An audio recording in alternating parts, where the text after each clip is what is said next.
Hey, Tim Bauer here from LiveVideoGuitarLessons.com with the practice tip of the day. This was for the intermediate player, and today I want to expand on a video I shot a couple days ago introducing you to the 12-bar blues. That video just kind of covered the basics of the boogie pattern. And if you hadn't seen that yet and you're not familiar with it, run over to the website www.livevideoguitarlessons.com. Under the Practice Tips of the Day blog tab, click on that and you'll see it under the beginner section. Today I want to add some notes to that, and the notes we're going to add date back decades to the dawn of rock and roll in the late 1950s. A lot of the songs had this. The bass player's job was to do this.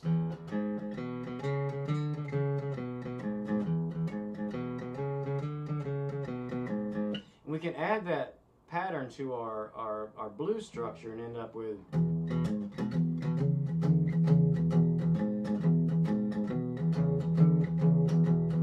by kind of holding this fifth interval, this E and this B note as our root note. I'm working in the key of E, by the way, and we kind of work around that. A little bit of quick theory. What's going on? The bass pattern is it starts on E if we're in the key of E. So E is 1, and the next one is a G sharp note. That's the third note of an E major scale. And then we have the fifth note. We're skipping over the fourth, and we had skipped over the second too, by the way. And the next one is the fifth. So we have E, and then G sharp is the third. B is the fifth.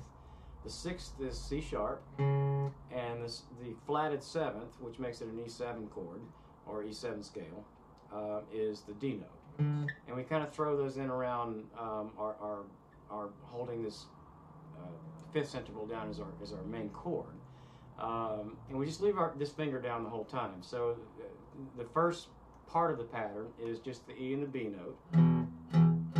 Second part is the G sharp and the B note, which doesn't make a very nice sounding interval down this low in frequency, but as you move through it, it has a nice blend to it.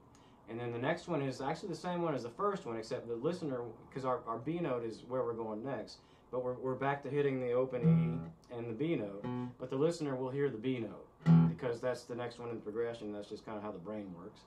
And then we hit the E and the C sharp note together, and then we hit the E and the D note together, and then we walk it back down. So we're walking up, walking right back down.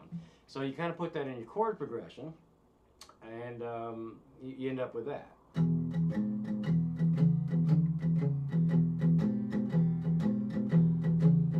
Change chords, and we change chords to the next chord would be A,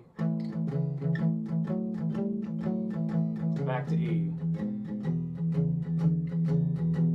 And sometimes in this key, you can do it with the B. So you have to have a long reach,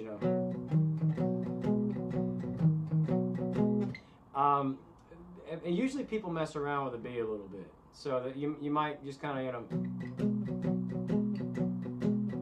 it's kind of the basic boogie pattern with that. So anyway, I just wanted to kind of introduce you to some extra notes. And by the way, also going into the G sharp, it's very common to do a little hammer-on from G, which is the flatted third, up to the third. So you get.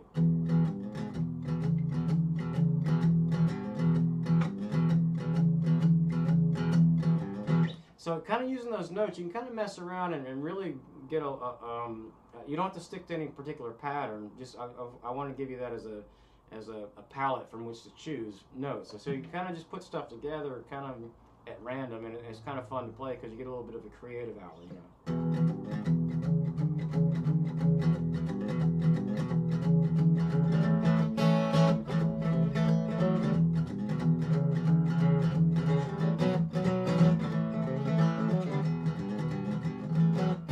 And you kind of just work through whatever sounds right to you at the moment. So anyway, hopefully that helps. Just kind of experiment around with that. Thanks for tuning in today for today's practice tip, and tune in again tomorrow for another one, and I will see you soon. Thanks.